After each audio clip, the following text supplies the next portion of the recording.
We don't know why, but the audio quality for this recording isn't great. We still hope you enjoy this episodes of Funny Boys Ranting, I mean Temporary Uncles. Did anyone see that Venom trailer? Pretty cool stuff, right? I can't wait to see that lovely black goop all over the cinema screen. Ooh ooh ooh. We've already said goodbye.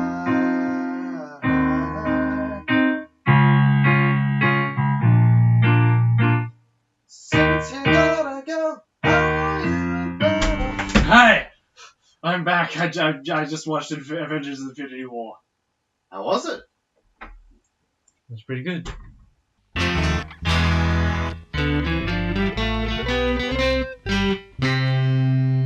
Let's go. My name is Mario. Is it? Yes. My name's Captain Loyal Banner. Why do you have two deodorant cans on your shelf? 'Cause I smell Is it? It's 'cause you smell really bad, boy. really bad. Really bad. Really? Hey, Lois. Oh, Hey, Lois. Ben smells like shit. Peter, our son Ben smells. Oh, smells now. Lois. Peter. Lois. Peter. Hello, everybody. Welcome to the Temporary Uncles podcast. I'm Peter. I'm the smell. Me, Peter. Me boy. Me funny. Me family guy. What if we are all the family guy? What if What if we are Family Guy? we are Groot? Don't touch Family me. Groot. Don't touch my thigh and look at me when you say that. Oh! Oh, it stings. My hands sting too. You both sting and stink. Ah! It's a double whammy superpower that I have. Double whammy, more like double whammy. You smell. Oh. That joke doesn't work in an audio-only medium. You can't waft your hand past your face on an audio-only Well, medium. I'll try that again. Double whammy, more like double whammy. Waves hand in front of face. Ha ha ha ha. You're just gonna get something that flaps really well and sort of... You're just gonna do this. Make some air jokes like this. It's disgusting. I know. So you put like the contents of your mouth into this microphone, so then when someone actually goes to sing into it, They go up they've to got sniff this... it and they're like, Nick Owens has been here. it's for real estate. You should buy me a house. That's what No. you should do. You have more money than me. You have a job. You have a real job. I spend my days sitting on my computer editing all day. See, I thought you were going to take that into a worse place. I thought Because you're a Jew? Yeah, I thought you were going to be like, No. you've got shekels stashed in your secret imp hideout in Israel. Just because you're short doesn't make you an imp. You go out into the desert and you dig up, you dig up You've 40 talents of gold. You've never been to Israel. No. You're not really Jewish. You're not really. You're only half Jewish at that anyway. I'm what they would call a mishling. A Mishling. Yeah. Is that actually the term? Yeah, it's like half Bird and half. outside the window, could you please shut up? We're trying to record a podcast, you inconsiderate fuck. There are neighbours that live there.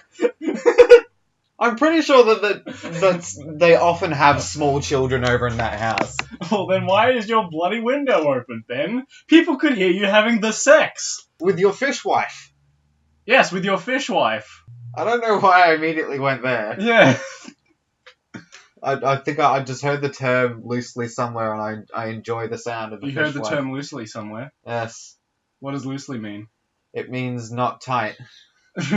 Like your fish wife. Yeah. Oh! I've ruined her body. Just rolling off the burns all day, every day. I know. Can't stop, won't stop, might stop, need to stop. I didn't know that there was a fourth level. Oh. I didn't know that you get to That a is point where they... fifth. Oh, what goes further? Oof. Stop. It's finally we've managed Please stop. we've managed to harpoon him in the thighs. He's caused billions of dollars of damage across the wider... Billions and millions of dollars! He's caused a lot of damage over the Yeah. wider Tokyo area, and finally we've been able to take him down. I just sawed this boat in half! No, Phil! That's where I... now the fishwives are free! Yes, because that's where they live, in the Japan. No, they've been caught by the boat, and Phil Swift is saving the fishwives by cutting the boat in half. Well-known animal conservationist, Yes. Phil Swift. Yes. Also spokesman for Flex Tape! Flex tape! Flex Tape! That's the sound of you whacking flex tape onto someone's supple thigh. Under someone's fishwife. Even though I clapped. And, oh, that's a good one. That was a really excellent percussive splat. Yeah. You splat well, young sir. I commend you. Dread it. Run from it. The splat will find you. What is that? I just butchered a line from the great almighty Thanos. From Grimsby. No, from Avengers Infinity Battle. Is that your Josh Brolin? No. I can't remember the actual line, so I'm not gonna bother. I'm gonna say a line that I'm gonna say a good line that my favorite line from the trailer, which was one doesn't always consider fun when balancing the universe, but this does put a smile on my face. Ron does not always consider Ron Weasley. That's Leviosa. Ron does not always consider Mr. Takagi. Turn to page 394. Why did we go from Thanos to Snape? You will not be joining us for the rest of your life. What was that face you did? I have to... Can I have I want to get a photo of that face, please. You know when you do certain voices? Do the... I can't do it. Mr. Takagi, you have to curl your lip. No, you did that weird, like, It's like, at the end of the animation by Chris O'Neill. Ladies and gentlemen, if you want to see these funny photos of Ben, check out at Tempunkles on Twitter. Good plug. Good plug. Sticks right in there. Oof, right in my anus. I was hoping that maybe we could dance around the rim a little bit. With the stick in my anus. Yeah, you went right for the core. I like that. We've gone like 10 minutes and it's just been us rambling like fucking idiots. But isn't that what every podcast is? Yes. No, because mainly just our podcast. Yes. Some people have structure. Some people have thought. Well, we attempt to have structure and we very like vaguely segue from topic to topic. We sit down and we go, we've got like 15 separate items and we're going to go through all of them systematically. Going to give them all a good rundown, and we do like 2.5. And also, editing helps. When you do voices, do you often try and mold your face into a way that is congruent with the voice? Like, No, do you I try to do whatever makes the voice sound the best. So I don't always have, like, when I'm doing a Snape voice, I don't always have to go like, you know, that's not Snape at all. But I'm attempting to make a voice using the face that you did, like a. But like, yeah. It would be hard to get the tonality if you just looked at the face. I absolutely love just watching footage of voice actors in the booth because their face changes 50 different ways depending on whatever character they're doing, you know? Sometimes though, because like, I think John DiMaggio just has like the one face, like every time. But someone like Tom Kenny or Billy West, they all like they look like cartoon characters when they're doing the voices. It's amazing. Well, the thing is, when I see people do voices and they do like a corresponding face, I go, okay, I get it. But when people just do their normal face and then the voice of another person comes out of their face, it's a little shocking at first. Like when you see Dan Castellaneta, when he does Homer, it's just he just sits there, he assumes a posture, and Homer comes out of his face. He looks like completely calm. He hasn't changed his demeanor at all yet. He's now going, oh, hey, Marge. Marge. I mean, really all we do is maybe change the shape of our mouth a little bit. Yeah. Marge. Marge. Rage! Yeah, so you've got like a little lip quibble, a little. I just like jut my chin out a little bit when I'm doing Homer. I'm like, podcast. Yeah. Rage! You're very careful. Don't make only plays references, Ben. We can't just steal other people's content. Well, I was trying to think about. What if I stole other plays content and disguised it as my own? That would be really good. You'd never be caught. Why? They're a much bigger channel than I am. No, but they would have to see it. And you're assuming they don't? Yes.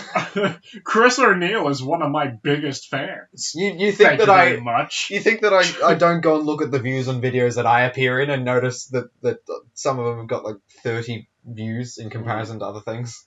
Yeah. But in comparison to other things, I mean the other thing that I also appear in, which was a nonsense. And there's many thousands, but...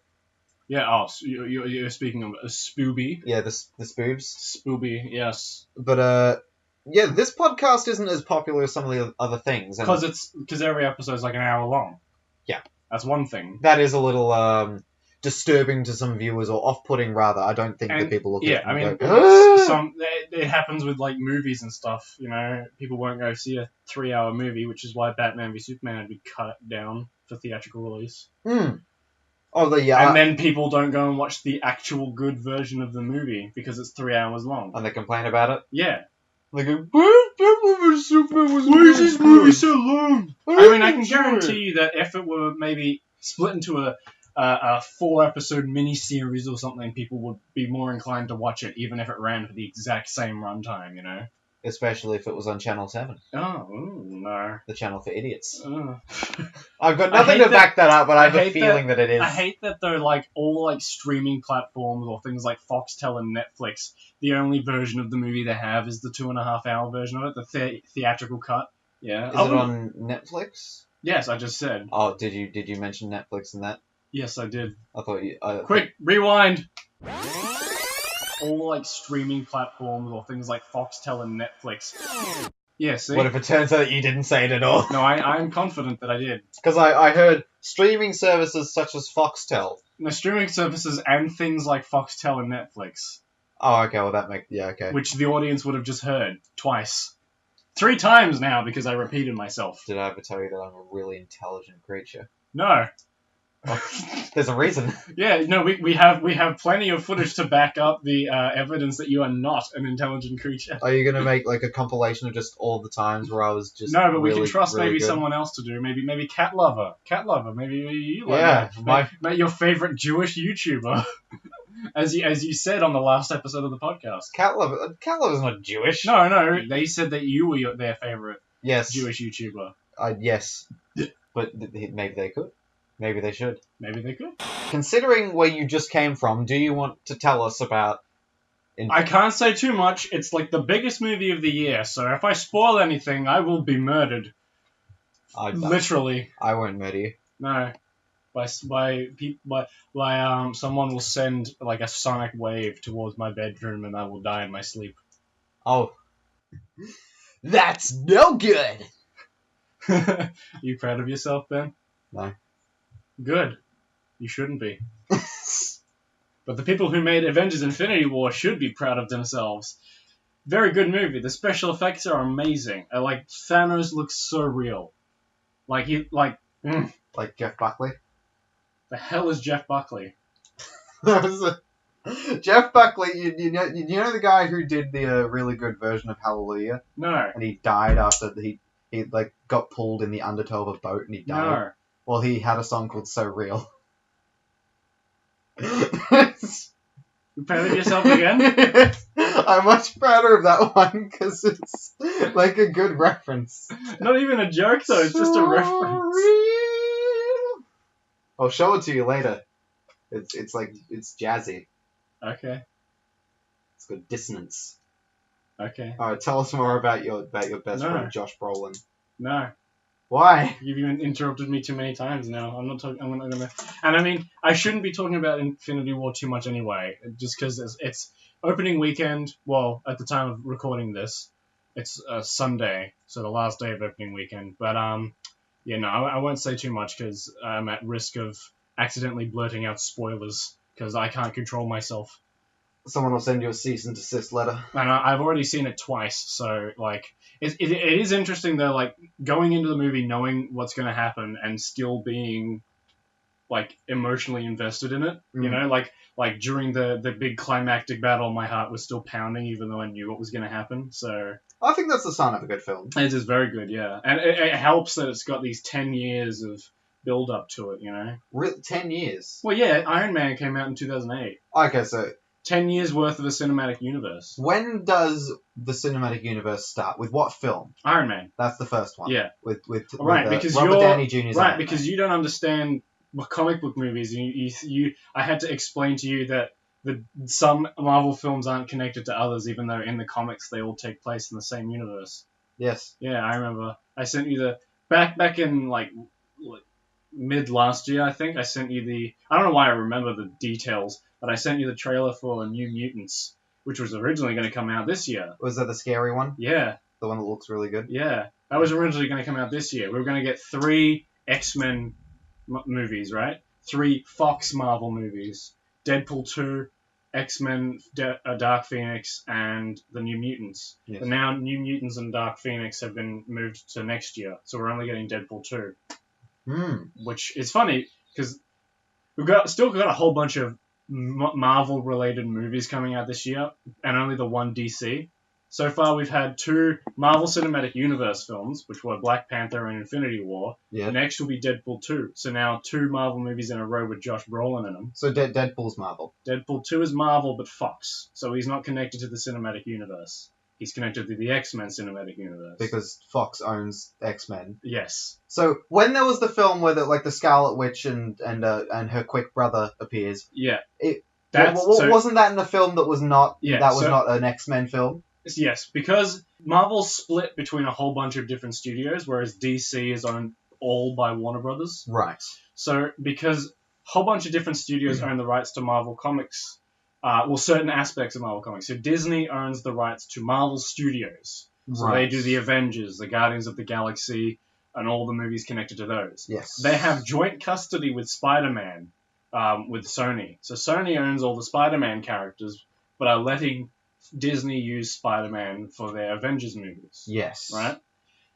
But the standalone Spider-Man film that came out, that was a Sony film. Well, that was joint. So the Spider-Man Homecoming is connected to the Marvel Cinematic Universe. Right. So it was made in with both Sony and Marvel Studios together. Okay.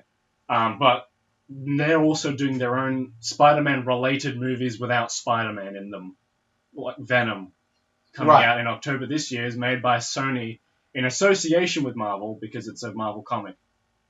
And Venom won't be connected. Well, we don't know actually if it will or won't be connected to the Marvel Cinematic Universe because you got the Marvel TV series such as Agents of S.H.I.E.L.D. and all the other ABC shows, or Daredevil and the other Netflix shows, are very loosely tied to the movies. So because they're set in the same universe, but the TV shows, they don't have too much of an influence on the movies. Otherwise, it would just get too confusing, right? Right. Fox owns the rights to the X-Men characters, and all the X-Men movies are made by, all the mutant movies are made by Fox. So were Scarlet Witch and Quicksilver, were they loaned out to? So yeah, that is where it becomes a little confusing because now we've got 2 Quicksilvers. Oh, so they're played by different people and they're in different storylines. Okay. We've had the one in the X-Men movies who's played by Evan Peters, and the one who was in Avengers Age of Ultron who was played by Aaron Taylor Johnson. But so that's the reason why they killed him off in Avengers Age of Ultron, is so that they didn't have to keep using him in the Avengers movies and the X-Men movies. But is there not more than one Scarlet Witch? No. Is that played by the same person, or does Scarlet Witch only appear in Age of Ultron? Scarlet Witch only appears in the Avengers movies. Really? She hasn't appeared in... No, the Avengers universe, I mean. So she was in Avengers Age of Ultron, Captain America Civil War, and now Avengers Infinity War. Right. Yes. But she has not appeared in an X-Men film. No, she hasn't. Interesting. Yeah, which is interesting. Quicksilver has. Yeah, exactly. X-Men movies were made prior to them starting up the new cinematic universe, right? Yeah. So they had already made a whole bunch of X-Men movies, but they've also already made a whole bunch of Spider-Man movies and one Hulk movie before talks of a cinematic universe. Was that the Eric Bana one? Yeah. Iron Man, The Incredible Hulk, Iron Man 2, Captain America, Thor, and the Avengers were the first, like the first attempt to make a cinematic universe. So a whole bunch of seemingly unrelated movies coming from the same comic book source material, but being very slightly connected, mainly through after credits scenes. Then coming together with the Avengers was the first time something like this had been done. And it was really well done, like great build up and all that. Was it planned from the beginning? Were people? I think it was because Nick Fury showed up in the after credits scene of Iron Man and talked to him about the Avengers Initiative. So they'd been thinking about that for a while. Yeah. They just had to wait for a popular enough movie, and obviously they couldn't use Tobey Maguire. By then, had Tobey Maguire's contract run well, out? They were going to make a Spider-Man 4, but then they didn't because the script wasn't finished in time.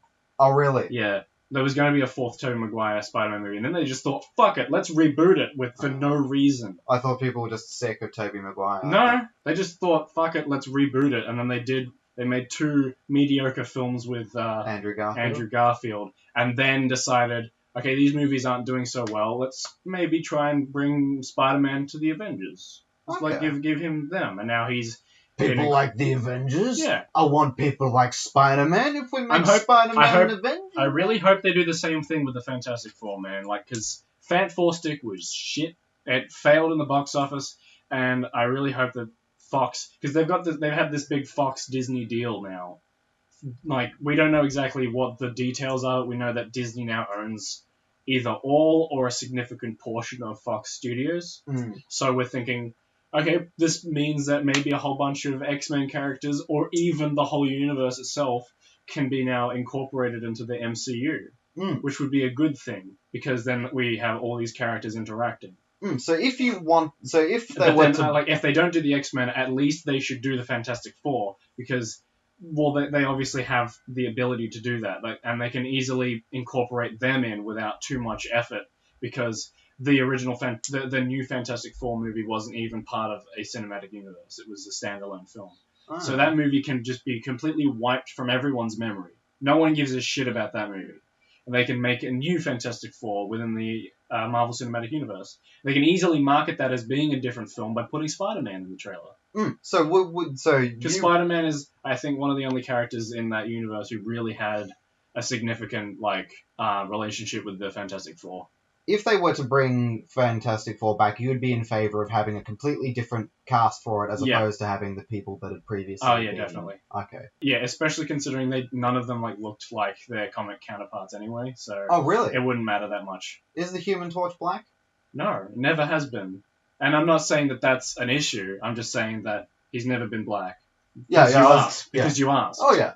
I mean, if they made him black, I wouldn't care. As long as they explained it There'd need to be a reason. Yeah, exactly. Because it'd be if... Well, especially if, say if they made both him and Sue Storm black, then they wouldn't need to explain it. Because they're siblings. Because they're siblings. But because one of them's white and one of them's black, they kind of need to give us at least a hint that, maybe 2 different parents, or maybe their parents are different skin color or something. Yeah. I don't think they bothered explaining it in Fant Four Stick anyway. But, it'd be if you recast, Nick Fury as Jet Li or something. Well, Nick Fury in the comics was white. Really? Yeah. In fact, there was a Nick Fury movie in the 90s where he was played by David Hasselhoff, and I'm not lying. That sounds terrible. Yeah, it's called Nick Fury, Agent of S.H.I.E.L.D. That was what the movie was called. Oh. And that was original Nick Fury, that guy. Now, Sam Jackson's Nick Fury is based on the Ultimate Comics Nick Fury, who was black.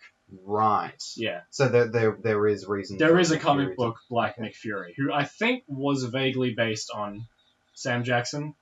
But not overly, not too much.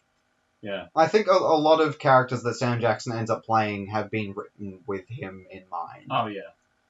But then it's especially a lot after of shouty black man. Especially after Pulp Fiction. Pulp Fiction was where he really became well known. Is that the first instance of him being shouty black man? Or... No, I'm just saying that's the movie where he became well known. Oh yeah, it's certainly a standout hit for him. Because that movie was really successful.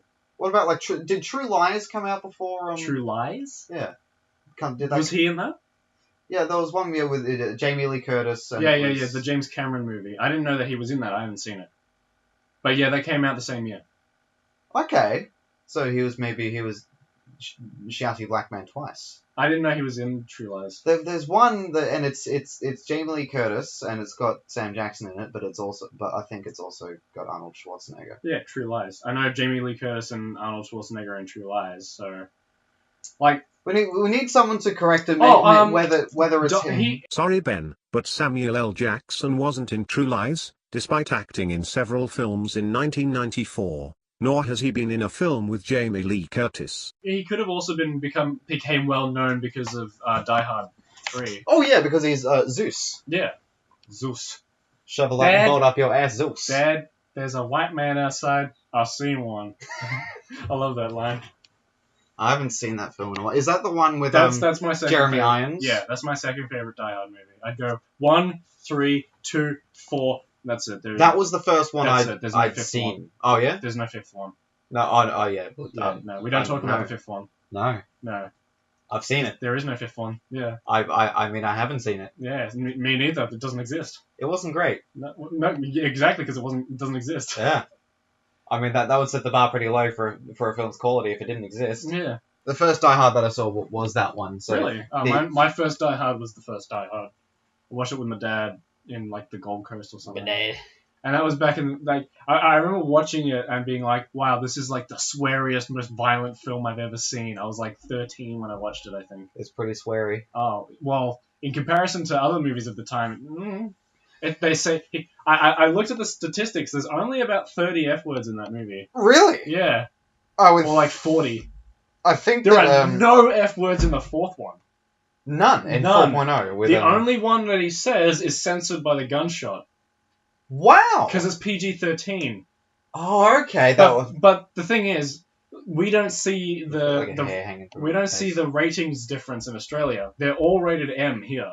Oh, okay. But the first three were R in America, which is why they're significantly more bloody and sweary and stuff. Right? But in America, if it's shooty, then it's not rated as it also doesn't help that there's a big time difference between 3 and 4. Yeah. So times had changed, especially with action movies. So they had to go for an R rating if they were going to make it like the original Die Hards.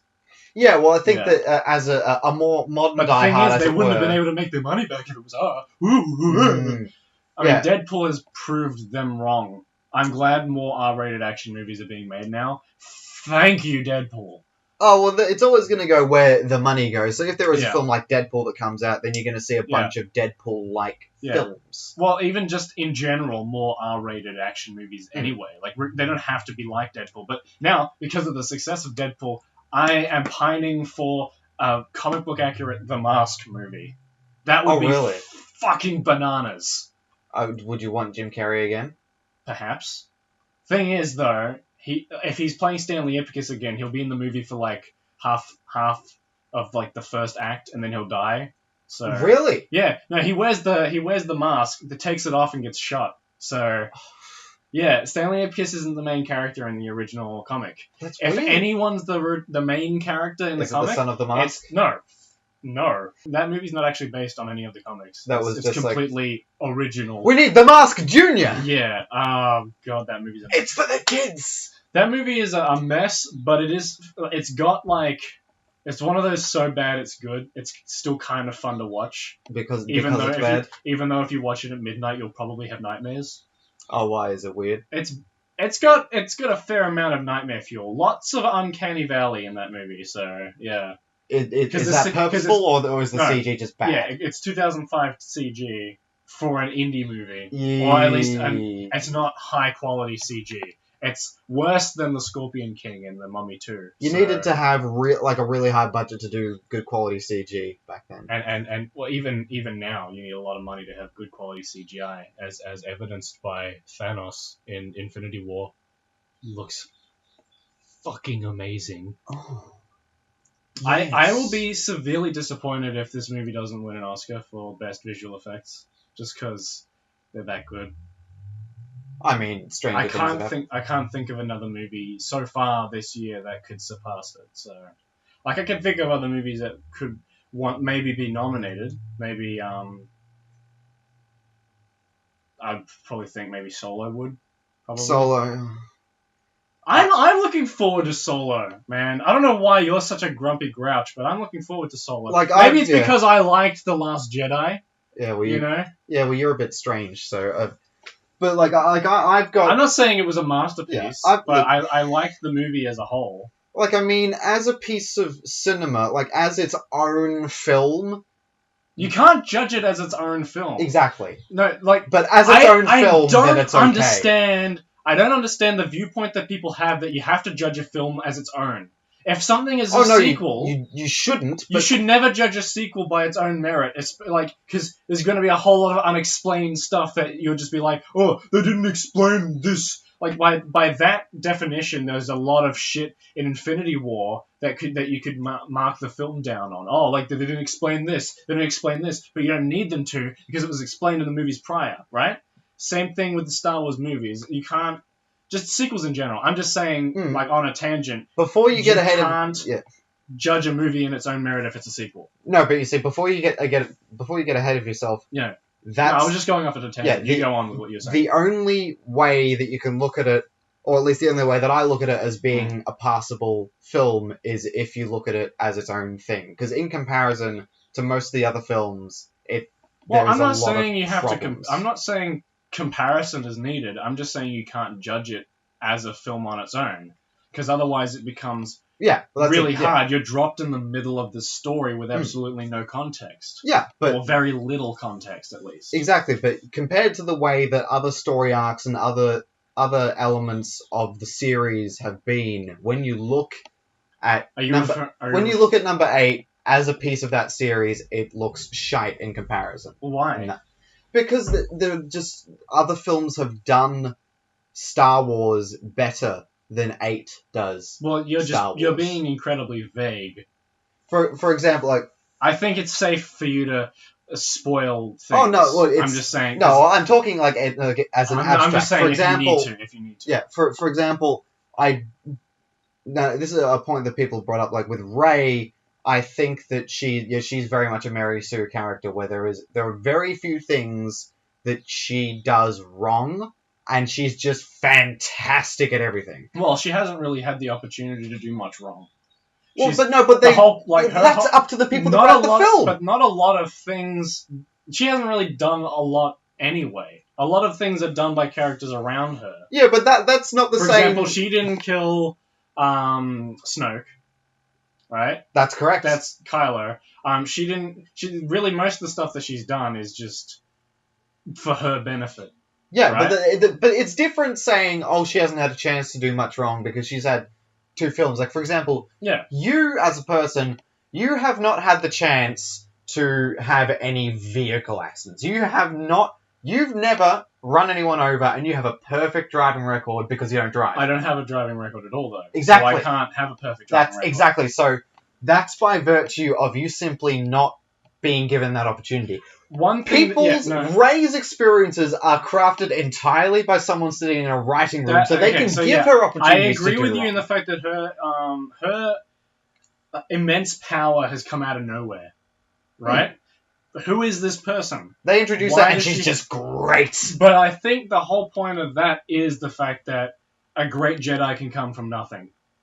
Yeah, but great Jedi shouldn't be equipped with like a banhammer and just destroy shit. Well, that's what I'm saying is that the fact that she is such a master of the Force out of nowhere is because they're trying to enforce this thing that you don't have to be from this great lineage of Skywalkers to be a great Jedi or Sith for that matter to have a good connection to the Force. Yeah. It can happen to anyone, as evidenced by that one kid right before the credits roll who grabbed the broom with the Force. Yeah, so it's implied that the Force-sensitive people do just crop up as a mutation, as in there are just gingers everywhere, regardless of if they had parents who were ginger. Some people seem to have a high midichlorian count. Yeah, but no, there is a theme within. I was talking about Star Wars again. A theme within the new sequels that I enjoy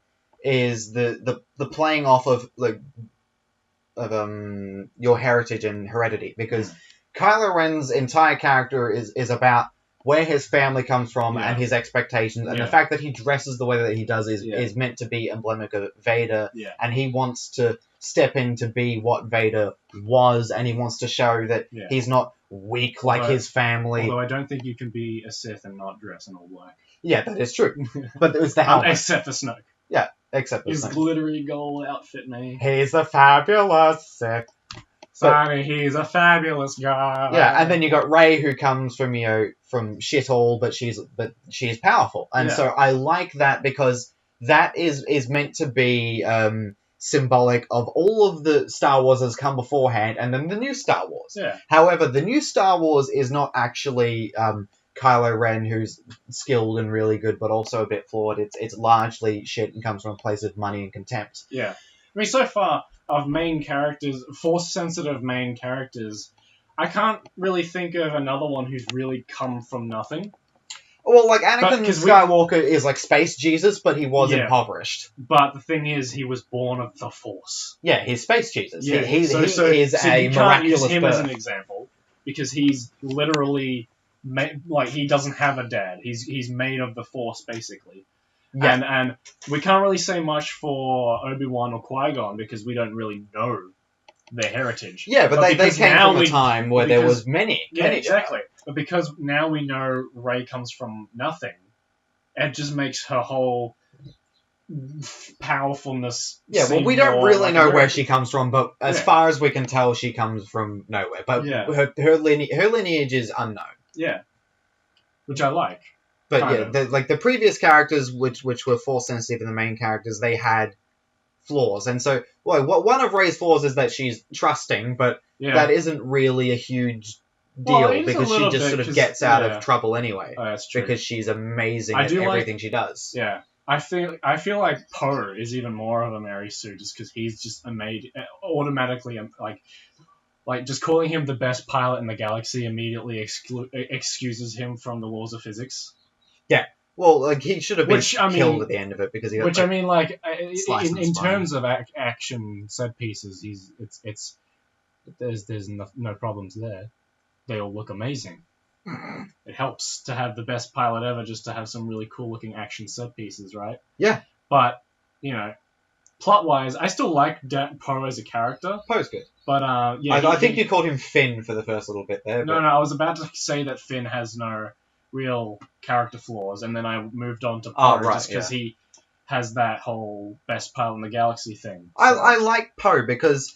But then, so did Han Solo. Yeah. He didn't really crash anything. Yeah, because... He was also the best pilot in the galaxy. Because like Han Solo, Poe is pretty hot-headed, and in times that gets him in trouble because it can make people not like him and not want to listen to him. And while he is in a position of power, like he's ranked general or something, so he is high up in the military because there's because of 15 people in it, and also because of his because of all the amazing stuff he did in The Force Awakens. So so he's pretty high on himself. So that does present a problem, but he's also really good at what he does. He's like Richie Blackmore, which is a bit of a weird. He's like Tony Stark.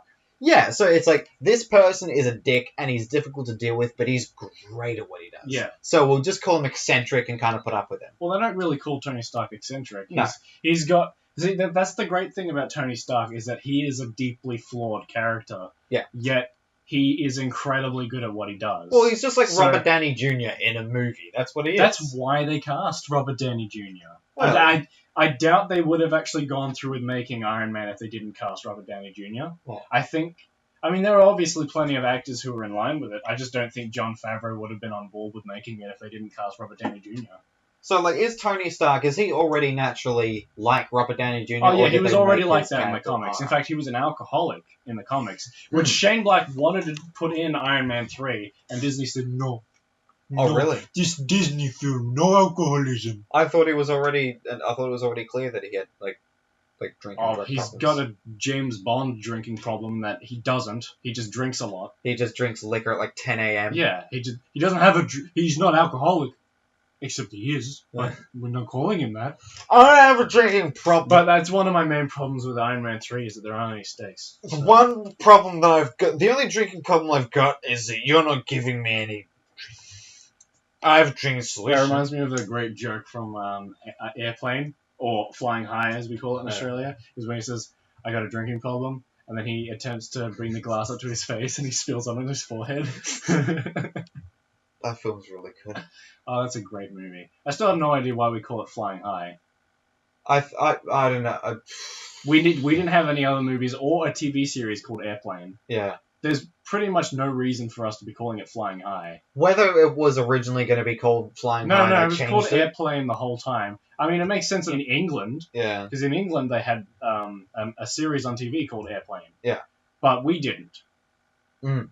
You know?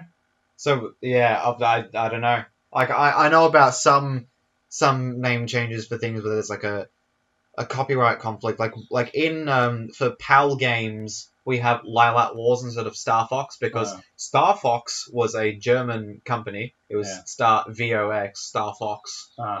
But but so if you were in the PAL region, you couldn't use it. Needs to really shut up. He's really getting on my nerves. Der Vogel. I'm going to go outside and I'm going to strangle him. I'm going to put my finger in its cloaca. I have to tell you that they can't see you, Nick. Flipping off the microphone is not an effective communication technique. So, but anyway, like Solo, I think it looks like a good movie. What are your problems with it? I mean, it seems to be problematic in the way that you've had other directors that have had to come in because apparently the first ones just didn't. That's happened on other films before. I mean, sometimes they just like replace a director and the movie still turns out good. Ant-Man was still good. Really? But the thing is, I don't think Edgar Wright ended up directing much. He maybe directed like 2% of the movie, but I think he left the movie before they actually started shooting. I mean, I think it's definitely possible to... But I think Ant-Man was still a good movie, so... Have you seen it? No, I haven't. No, you might like it, it's funny. It's good, Michael Douglas. I'd say it's definitely, like... You know how there's kind of a spectrum with Marvel movies go from, like, serious to funny? Yeah. And, like, I don't think any of them have actually hit... Properly serious? Well, except for the Winter Soldier. I'd say the Winter Soldier is probably the closest to the serious side. Yeah. But you've got, like, more films on the funny side. Ant-Man as one, I would say, is, like, pretty much right on the edge. Mostly goof? Yeah, mostly goofy. And, like, the second one looks like it'll have a similar thing as well. Entirely goof? Yeah. And I'd say, like, the Guardians of the Galaxy movies are up there as well. They're, like, 120% goof. And then, like, annoyingly... Avengers Age of Ultron is up there too, but it's not supposed to be. Oh, it's not meant to be goof? Well, no, it shouldn't have been a goofy movie, but they ended up accidentally making a goofy movie. Oh, no. It doesn't help that it's also Disney. Yeah.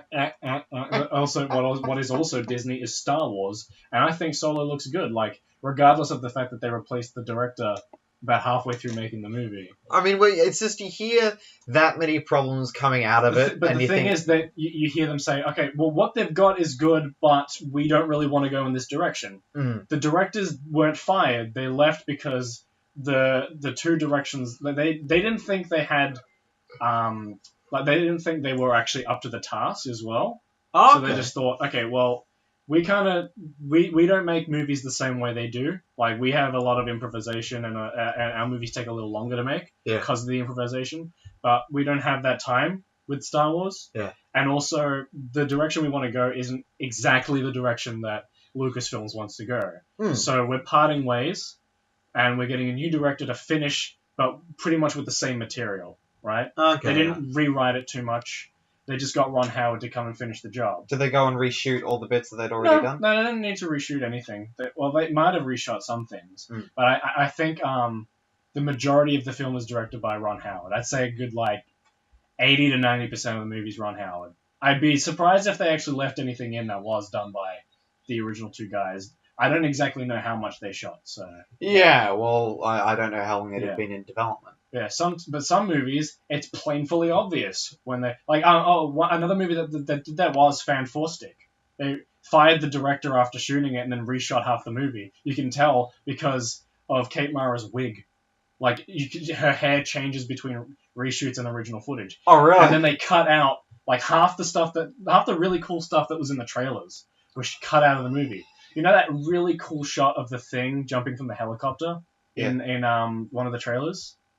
Yes. Yeah. If you didn't remember, there was a really cool shot of like an overhead shot of the Thing dropping from a helicopter, and we follow him all the way down to the ground. It wasn't in the movie. That sounds cool. Yeah, it was really cool in the trailer. I can show it to you now if you want to, but I won't. It was really cool. Cut it out of the movie. Cut out like a half of the action, apparently, that was in the trailers because it wasn't finished. What's dumb? Yeah, and another thing that movie did bad was just everything anyway, so, yeah. Oh, it's poopy. Yeah, they screwed up Doctor Doom a second time. Oh, okay. Sucks. But another movie that did that was Justice League. And that's a movie that... Damn! No. I hate what they did to that movie, but, like, I mean, it's an enjoyable movie in its own right. Yeah. Right? But for someone who knows the backstory and then, like, watching it, it's painfully obvious which scenes were reshot. I mean, not every scene. Some of the scenes, I thought when watching the movie, oh, this is Snyder. No, it's Whedon.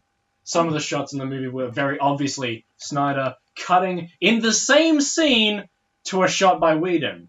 So, is it obvious? Yeah. Oh, yeah. There's a scene where Bruce and Barry are talking, because they're not Batman and Flash in this scene. They're Bruce Wayne and Barry Allen. There's the scene where Bruce is recruiting Barry, right? Yeah. And they cut from the... So it's obviously reverse shot conversation. Then they cut to a shot where Barry Allen's haircut... He's got a new haircut. It's not too obvious. Like, it's the same length and stuff. It's just been messed up a bit, and it doesn't look like the same shots. The camera has moved into another position very slightly. The background's a different color slightly because the color grading's off with this shot because Joss Whedon doesn't know how to color grade with his films. Yeah. Because he is... like, used to directing the TV, which is why The Avengers hasn't aged well, visually. Huh. And Age of Ultron's color grading looks like shit as well. And the scenes that... And yeah, it just cuts to a shot that you can... It's pretty obvious that it's also green screened, the background. And so it just looks off, especially in comparison. And then the writing has changed too. But they go from talking about, like, something that's actually relevant to the movie to then going on this stupid rant about brunch. That means nothing. Cut this out of the movie. There is no time, especially when you've cut it down from a 2-hour 50 movie to 2 hours. Yeah. They cut out 50 fucking minutes of the movie, right? And they left the brunch rant. And they left in this brunch joke that has absolutely nothing to do with the rest of the movie, just to waste the time. Right? Yeah. They did the same thing with other stupid jokes sprinkled throughout the movie, and this Russian family that doesn't add any stakes to the movie. It just kind of cuts to this Russian family being terrorized by parademons, and it's like, oh yeah, I mean, it's nice and all to see kind of the alien invasion from the people's perspective, but like, it's boring and it adds nothing to the movie. We're just seeing this Russian family kind of panic for a few minutes before cutting to the next scene. And also there's a shot where, haha, she pulled out bug spray, haha, isn't that funny? That movie just like, it really rustles my jimmies whenever I have to talk about that movie, just because of the fact, mainly because of the fact that they just don't give a shit about their own franchise. Like, they thought, oh, we'll reshoot half of the movie because more people will see it because it's funnier. Yeah. People don't care about like actual character development and like actual stakes. They just want to see Superman pick up buildings and freeze people with his breath. Yeah. And they just want to see people fall into each other's boobs and like, haha, funny jokes.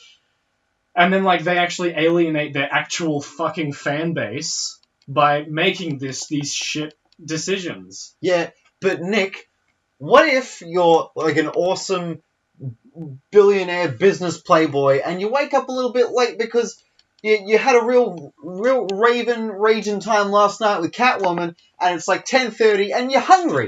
What are you gonna do? Are you just what the fuck are you talking about? Are you just gonna wait until lunch? No, you've got to eat a meal. You're going to eat something substantial to bring you till dinner. Like, you haven't seen the movie. Brunch. You don't know the context of this brunch rant. What you're saying actually makes sense. Do you want to see more conversations about late breakfasts? No, I don't want to see conversations about meals. I want to see conversations about, hey, let's go defeat this guy who's destroying a Russian city. Yeah. Like, let's go kill this guy who is about to kill the world with his mother boxes. No, let's stand here and talk about fucking brunch. Look, dude, Lex Luthor's coming back. He's on the rise. He's going to kill millions. But I've got like 12 bagels that are about to go off, and I need you to help me eat them. We haven't got enough poplars to put in the air fryer for lunch, so we gotta have a big breakfast. There's another stupid scene like that really pisses me off when I watch it, and like, what's really annoying to me is the whole mustache fiasco, right? You know about the mustache fiasco? How much money was spent on Henry Cavill's upper lip? Yeah, it's really annoying that they had to do that when they could have just given him a fucking beard. It would have been much easier for them to put a beard on Henry Cavill's face with CGI than removing the mustache. What if they just gave him a prosthetic beard? But it also, well, yeah, even then, too. Because That's cheaper. They actually could have explained it in the movie as well. They say something along the lines of, oh, he wasn't actually dead, it's more like a Kryptonian coma of sorts. Like, his cells are dormant, they're not dead. Which means we can bring him back using the Kryptonian ship, right? Yeah. Which they do. They could have used that to say, oh, his hair's still growing. He has facial hair now. Wakes up with a beard. Fine, there, makes sense. Ah. No, he's still clean shaven. It's just saying, like, that could have been a really good way to explain away the thing. Although, I guess he probably would have shaved it for the final battle. Yeah. Because, gotta look good. Fate of the world, but I gotta shave my beard. I just don't understand why the people that needed him to keep the mustache were not the superhero people. No, the people who wanted him to keep his mustache were the people making Mission Impossible Fallout. Because, God forbid we have a villain who doesn't have a mustache. But I don't understand why they can't give him a fake mustache. Why is it imperative that That's he another has thing. his mustache? Well, because I guess it's Mission Impossible. They like to do as much of the stunts practically as they can.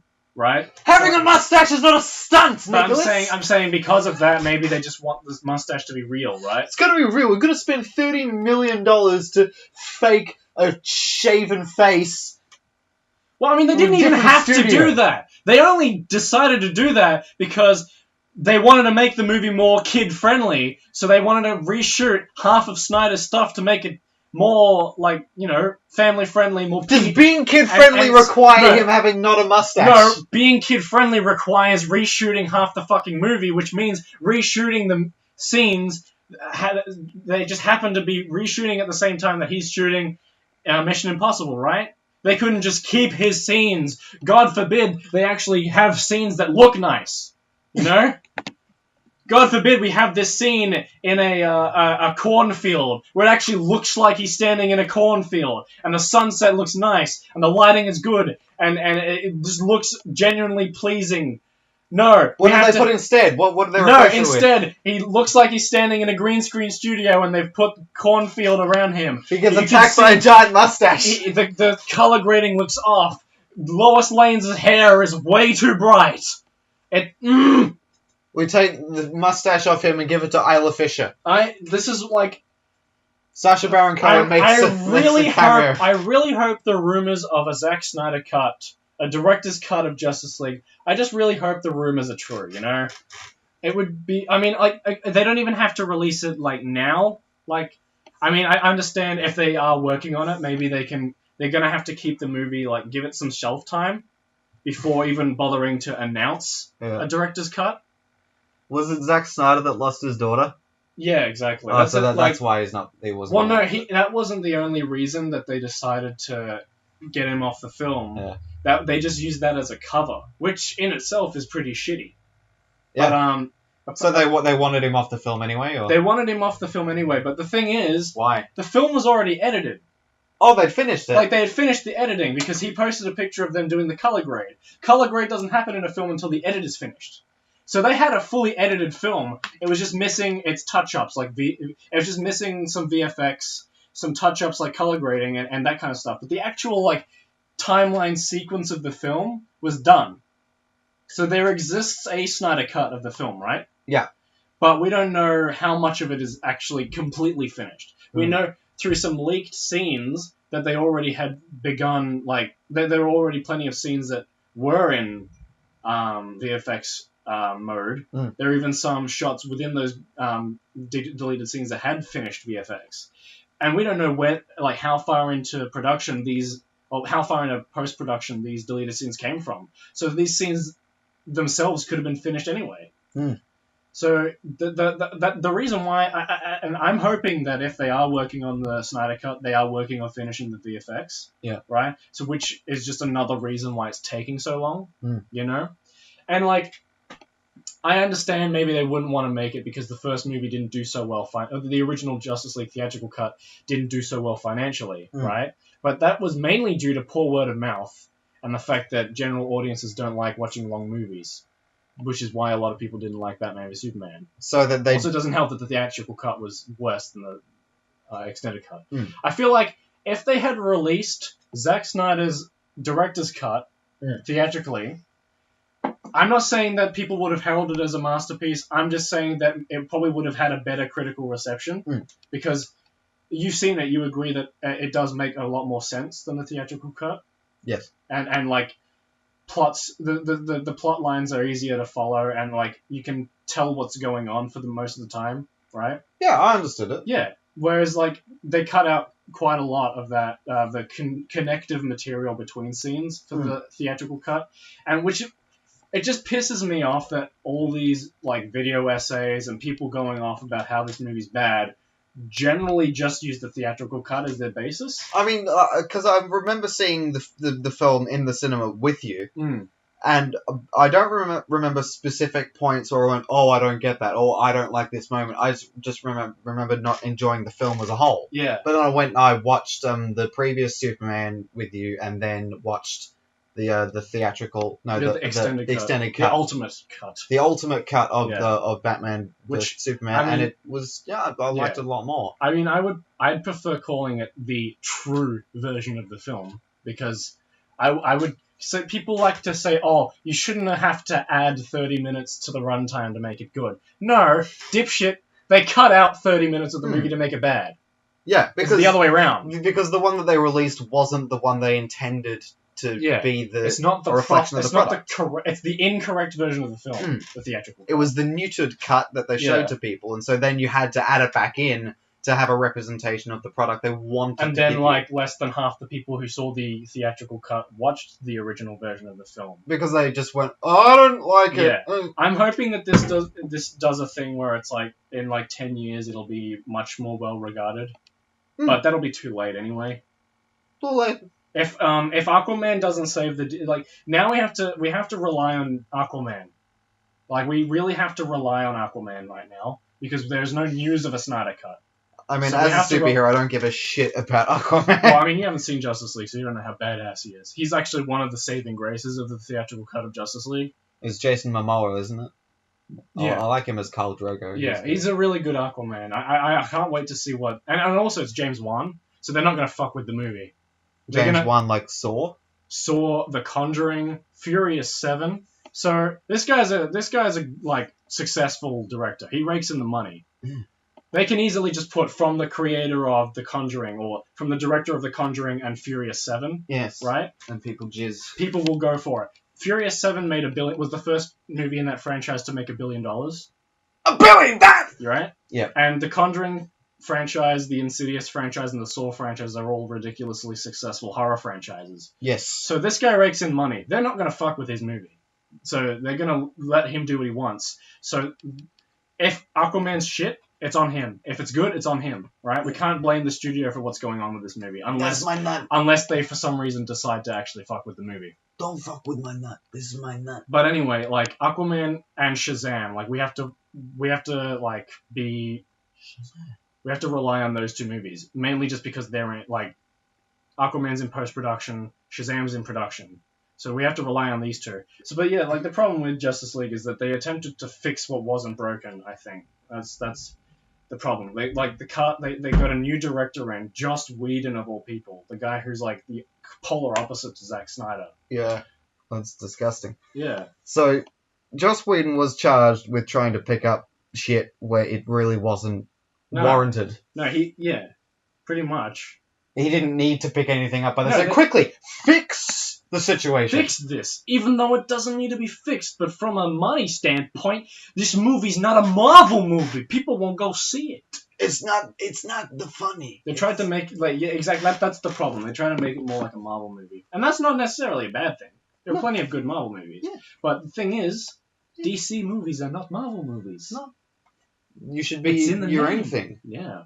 We're talking about overcompensating. We're talking about picking up after people's shit and overcompensating. It is a note we wrote down. There's a concept known as social loafing, and so when people are working in a group or as a team, there are some people who go, "Hey, these guys are working pretty hard. I guess I can back off a little bit," so someone will pick up my slack. Yeah. And I'm aware that there is some hypocrisy in what I'm saying, because we all sort of. Well, you're kind of riding my coattails a little bit. Oh yeah, absolutely. It's 120% Nick. The thing is with that spot, I'm just using that as the example because that's the video that got my channel much more popular. That video was a joint effort. Yeah. So it's not it is kind of both of our responsibility that my channel now has 900 something subscribers, right? Oh yeah, but the material that was on Spubby was what made it. If Spubby wasn't funny, then we wouldn't have been funny. Yeah. But what I'd really been thinking about, I work at have I discussed where it is that I work, or no, I don't think you have actually. Alright, so I work at a supermarket, and so there are certain jobs that I am tasked to do, and so much of it is predicated on someone else not doing something. So, for example, Intel has subscribed to you on YouTube. Cool. So the little hand baskets that people pick up to put all their shit in before they come to the checkout. Well, they're just everywhere. And the thing is, there are little metallic baskets or trolleys, and they have a sign on the front of it, and it says, "Baskets go here. This is where you put the baskets." And without fail, 9 times out of 10, people just put the basket on the ground. Oh yeah. It's just it's especially bad in self-serve. Oh yeah. Because the area for self-serve, it's 5 meters by 3.5 meters. It's a pretty small area, and the place where you put the baskets is right there. And they'll see me picking up the baskets and putting them where they go, and they'll occasionally see someone else do that. But still, they go and they finish what they're doing, and they just leave the basket. Yeah. And then there are all these little broken bags that get rejected from other places, and they come to us in these little boxes underneath the place. And so it's my job to pick up the little broken bags and put them on the machine so people will use them and take them out of our shop because they're bad and we want them used. Yeah. But people will then get the really the thickets of 50 good bags, and they'll put them on top of the bad bags. So you walk in and you go, "Oh, I wonder if there are any broken bags. Oh, I guess there's not." And you'll put away the other ones, and then you'll come back and you'll see a little flap just in the breeze, and you go, "Oh, I wonder what that is." And you look underneath, and there's another 100 broken bags, and it's who did that? The person who was on shift before me didn't put the bags away and then put more bags on top of that to hide the bags. It's bad enough when customers are shitheads, but I think it's worse when it's the people who actually work there. Yeah, because the only people that have to deal with those bags are the people that work in self-serve. Oh yeah, because people are just inconsiderate anyway. You know? Yeah, it's your job. Otherwise, when you're in self-serve, you just stand there. Or even just regular people. People are just inconsiderate. If they weren't so, your job wouldn't be so hard. And also, if they weren't so, then the people who work there who are shitheads wouldn't have to cause you distress either. Oh yeah, and there was a woman who came through, and it was pretty late at night, but she had these 2 gift cards with her, and she handed one of them to me, and it had $21.90 on it. Yeah. And she's like, "Can we do this in a partial payment? We'll do one and then we'll do the other." I said, "Okay." She hands me one. It's got $21.90 written on the back, and I look at it and I read it and I say, "Okay, we'll do a partial payment of $21.90." And I hand it back to her because she's got to swipe it and then put in the PIN. Yeah. And so I go and I put the partial payment in on my screen, and I hand the card back to her, And she swipes it, and then she looks at me and says, "Which one did we do?" I said, "What do you mean?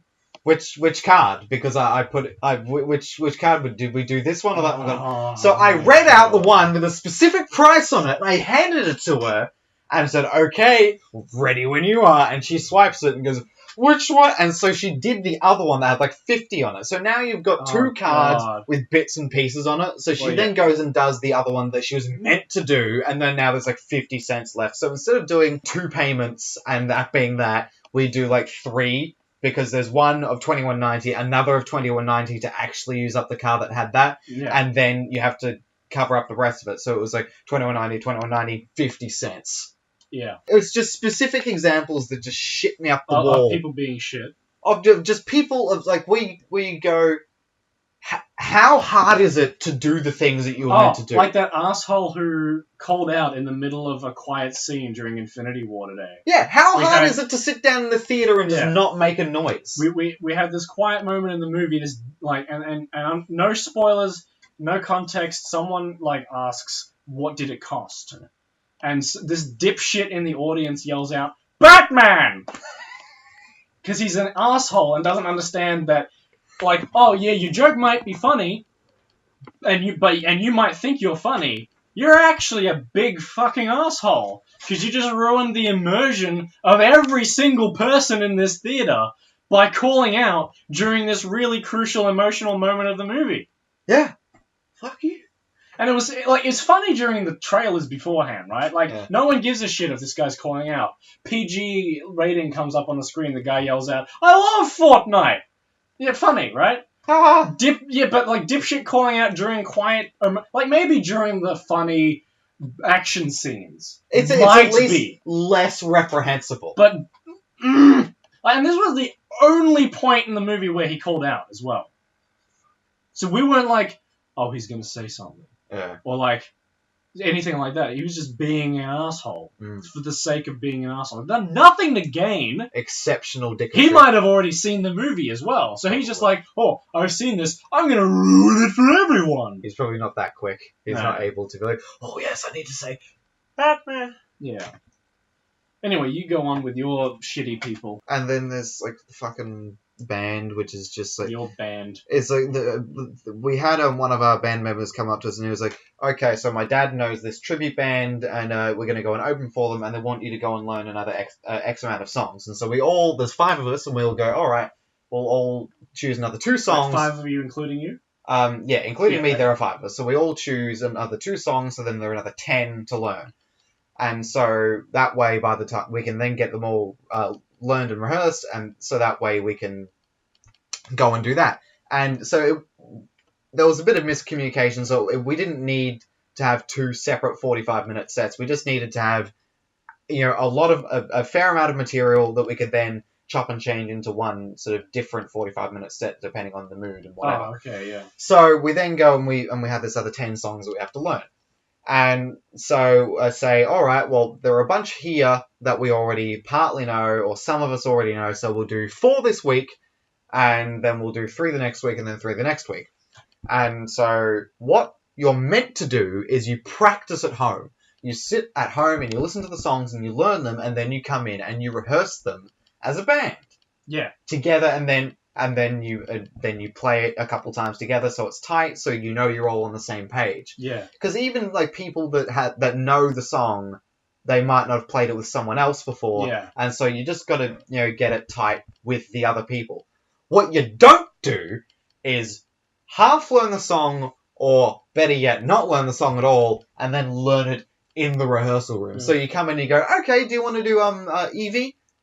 Yeah, and it's like, this isn't a practice, it's a rehearsal. There's a difference. Up until just recently, we'd been paying for places to go to rehearse. You go to a rehearsal studio and they've got gear and they've got, soundproof rooms. So it would take time for me to get out there, and I would have to put in money to keep the fucking room. Yeah. And because I don't drive, I can't take all of my gear, so I have to hire an amplifier. Oh, yeah. So I've got extra investment into why you need to actually you need to practice. Yeah. And so instead of having a couple hours and you get things really tight and sounding good, you then have a couple hours where you go through the ones you already know and have been playing for several months, and then you like kind of go over the new ones. And because you don't have the ability to teach everyone the song on their respective instrument, you just have to go, well, I guess you don't know it. So then you say, all right, how about you go home and you just go back over the songs that you that we were learning, and then next week we'll go and we'll do the next 3. And so, of course, you come back in, and the 4 that were meant to do last week, they still haven't quite mastered. Yeah. So they're a bit shaky, and they haven't learned the next 3 that you're meant to do. And that continues. And so when you get to the point where really you should have had all of the songs done, you've got half of them, and they still sound reasonably shit. We have a time limit to go and have them all ready. Are the songs getting better?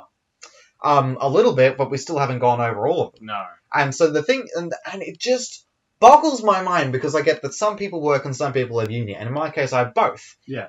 And I get that in some cases some songs are harder, some songs aren't exactly one person's forte, some songs are different difficulties depending on the instrument that you play, but how is it that you can go home and just not do the thing that you're meant to do, and then come into rehearsal and not feel like, oh, sorry guys, I'm a little bit rough, bear with me, can we play it slow?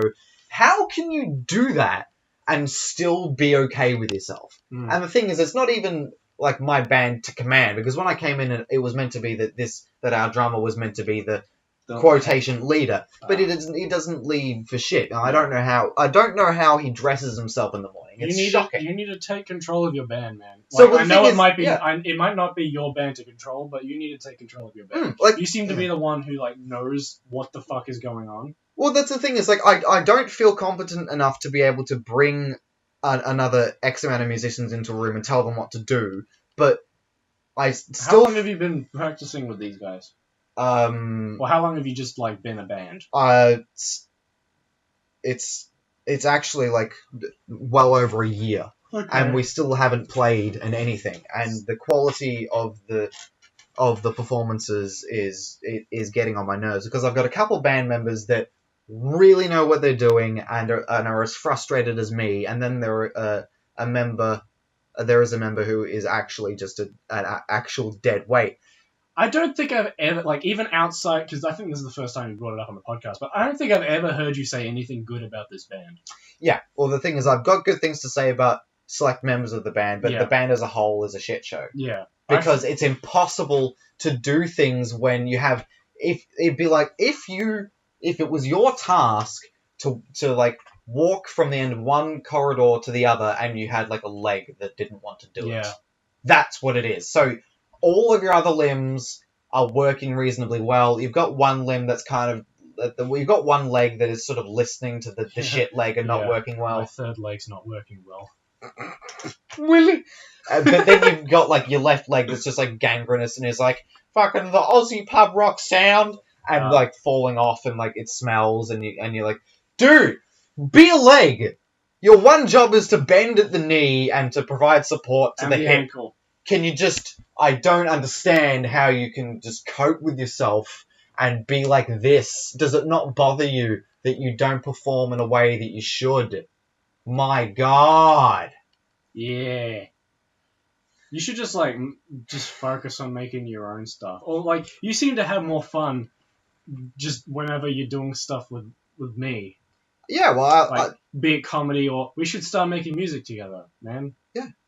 Please send us listener emails. We didn't get any this week. Send us listener emails that are actually questions, because it'd be just fun. Don't send the letter A. But yeah, please send us listener emails. We'd love to answer your questions on the podcast. It'd be a fun little segment to do on the podcast. Yeah, fun. And much like last time, comment Baba Bidley if you listen to the whole thing. Is that going to be a thing now? No. Everyone say Baba Bidley. Nah. And also, please follow us on Twitter, @TempUncles. Bye! That's it for this episode of the Temporary Uncles podcast. I hope these funny boys weren't too angry for you. There was a little too much yelling for my fragile ears.